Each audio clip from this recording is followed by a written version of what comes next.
আমি গত হাটে একটা গরু নিয়েছিলাম, আমাকে দুধের গ্যারান্টি দিয়েছিল 22 লিটার। তা সেখানে বাসায় যে 14 লিটার, তা ওই ব্যাপারে আসছে আজকে ধরতে, যে কি কয় কি যে ঠিক আছে গরুটা আপনি করে নেন, চেঞ্জ করে নিয়ে আসবো। এখন আদৌ নিবে কিনা এটাও একটা সন্দেহ।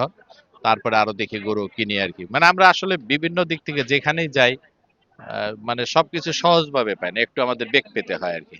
একদম দ্রব্যমূল্যের দাম থেকে আরম্ভ করে গরু কেনা বেচা সবকিছুতে আমাদের একটা প্যারা থাকে আর কি। এটা আর কি। আসলে এই হাট থেকে গরু কেনা ভালো না খামার থেকে? না, খামার থেকে অনেক আছে যারা খামার থেকে বিক্রি করে, অনেকে আমি দেখেছি আমার দীর্ঘদিনের অভিজ্ঞতায়, এই হাট থেকে কিনে নিয়েই আপনার ওরা কিন্তু বিক্রি করে ম্যাক্সিমাম গরু। ফার্মেরটাও বিক্রি করে, কিন্তু এটা বিক্রি করে। এটা যখন আমি দেখতে পাচ্ছি, যেমন একটা ব্যাপারীর বাসায় আমি গিয়েছিলাম, সে আমাকে ওই ফার্মে দেখালো গরু টরু সব। তা ওনাকে দেখে নেক্সট হাটে আমি যখন এখানে আসছি, দেখি যে উনি আসছে। হ্যাঁ, আমি কি কি ব্যাপার ভাই আপনি এখানে? তো উনি দুইটা গরু অলরেডি কিনে ফেলছে। ওরা নিয়ে ওইখানে একটু ট্রিটমেন্ট করে, খাওয়া দাওয়া একটু হৃষ্টপুষ্ট করে ওই বেশি দামে বিক্রি করে। হাট আর খামার আপনার ডিফারেন্স মনে করেন 50,000 থেকে 1 লাখ টাকা। তো সেই ক্ষেত্রে আমরা একটু হাটগুলি অবজারভেশন করছি আর কি, এবং কিনছি গরুগুলি।